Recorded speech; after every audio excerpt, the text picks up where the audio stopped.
राकेश चंदन ताल हूँ। मैं जम्मू कश्मीर के उधमपुर ज़िला का एक तहसील चनैनी का,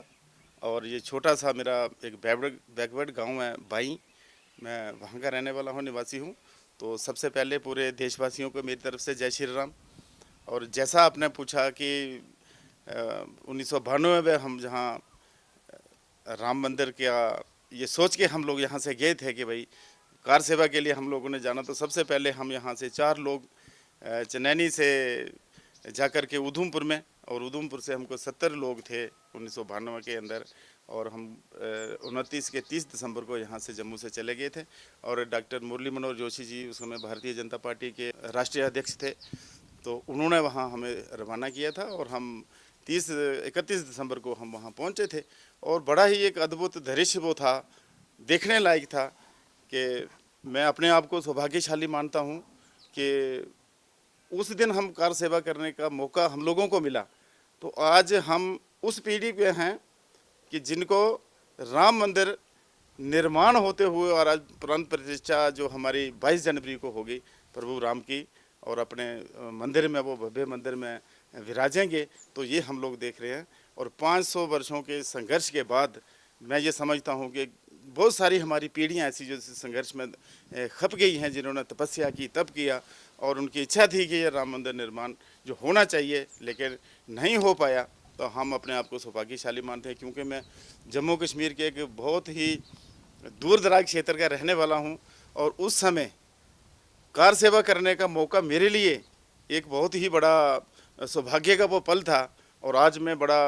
अत्यंत आनंदित होता हूँ, गौरवान्वित अपने आप को महसूस करता हूँ कि वो दिन 1992 6 दिसंबर का, जब हमने कार सेवा वहाँ जाके की थी, और आज हम अपनी आँखों से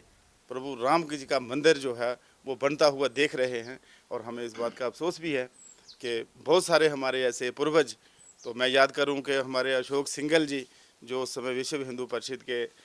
महामंत्री थे, जो सर्वे सर्वा थे, जिन्होंने ये सारा बेड़ा वहाँ उठाया था, उनके साथ भी हमें बैठने का मौका मिला, उनके साथ भी बातचीत करने का सौभाग्य मिला, कि एक ही टेंट में वहाँ सारे लोग एक आम आदमी की तरह, कोई वहाँ नेता नहीं था, कोई कुछ नहीं था, एक कार सेवक की तरह, स्वयं सेवक की तरह सारे लोग वहाँ रहते थे। और हमें भी कई बार उनसे मिलने का, बातचीत करने का मौका मिला। आज वो हमारे बीच में नहीं हैं, तो उनकी कमी थोड़ी सी खलती है, और हम इसलिए अपने आप को सौभाग्यशाली मानते हैं, हम उनमें हैं जिन्होंने कार सेवा भी की, और उसके बाद हम आज राम मंदिर बनता हुआ देख रहे हैं। तो ये हमारी पीढ़ी का भी सौभाग्य है, हमारे यहाँ के लोगों का भी सौभाग्य है कि यहाँ से जा कर के हमने वो कार सेवा की, और आज हम राम मंदिर बनता देख रहे हैं। इसी उपलक्ष्य में मैं तमाम देशवासियों को अपनी तरफ से बधाई देता हूँ, शुभकामनाएं देता हूँ, और सबसे ये प्रार्थना करता हूँ कि आप अपने अपने घर में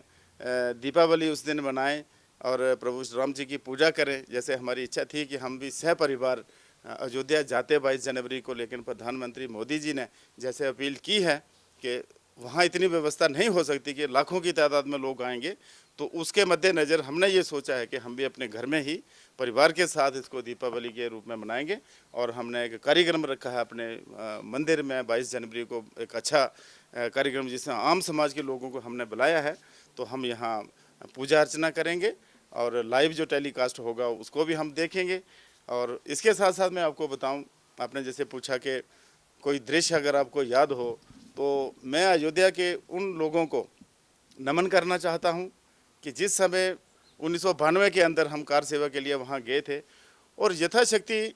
उन लोगों के पास जो भी था, जिसके पास घर में जितनी जगह थी, जिसके पास खाने के लिए जो था, जिसके पास रखने के लिए जो था, इतनी सेवा उन लोगों ने हमारे कार सेवकों की की, और इतना सम्मान उन्होंने किया। और बीच बीच में तो लोग ये कहते थे कि अब की बार अगर कार सेवा करने के लिए आप आए हो, तो अब की बार राम मंदिर निर्माण करके जाना, भी ऐसे नहीं जाना। इतनी उन लोगों को इच्छा थी, उन लोगों का इतना प्रभु राम के प्रति इतना प्यार था, स्नेह था, और मन में दुख भी था कि कब हमारा राम मंदिर जो हो बन के तैयार होगा। तो इसलिए मैं सौभाग्यशाली मानता हूँ, क्योंकि जिस समय 1990 के अंदर हमारे कार सेवकों पर गोली चलाई गई, बहुत सारे कार सेवक हमारे मारे गए, शहीद कर दिए गए। 2 भाई हमारे राम कोठारी, शरद कोठारी, वो बीच चौराहे के उनको मार दिया गया। तो 92 में जब हम कार सेवा के लिए जा रहे थे, तो हमारे माता पिता भी इस शंका में थे कि शायद ही वहाँ कुछ हो सकता है, इसलिए नहीं जाना चाहिए। लेकिन हम स्वयं अपनी इच्छा से हम लोगों ने सोचा कि नहीं हम जाएंगे। लेकिन जब हमने वहाँ जाके देखा तो वहाँ एक स्वयंसेवक या कार सेवक नहीं था, लाखों की तादाद में थे और इतना उत्साह उन लोगों में था। हिंदुस्तान के कोने कोने से ऐसे राम भक्त आए थे, बड़े सांस्कृतिक कार्यक्रम करते हुए वो लोग वहाँ पहुँचे थे और किसी को मरने मारने की कोई चिंता नहीं थी कि गोली चलेगी या कुछ ऐसा कुछ होगा,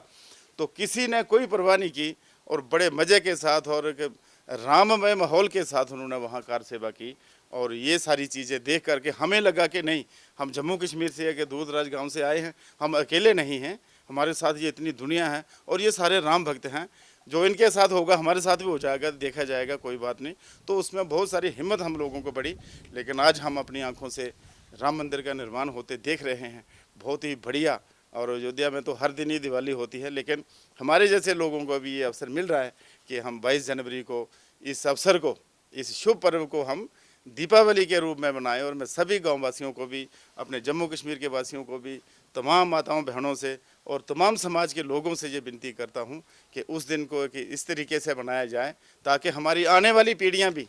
इस शुभ अवसर को, इस शुभ पर्व को याद रखें।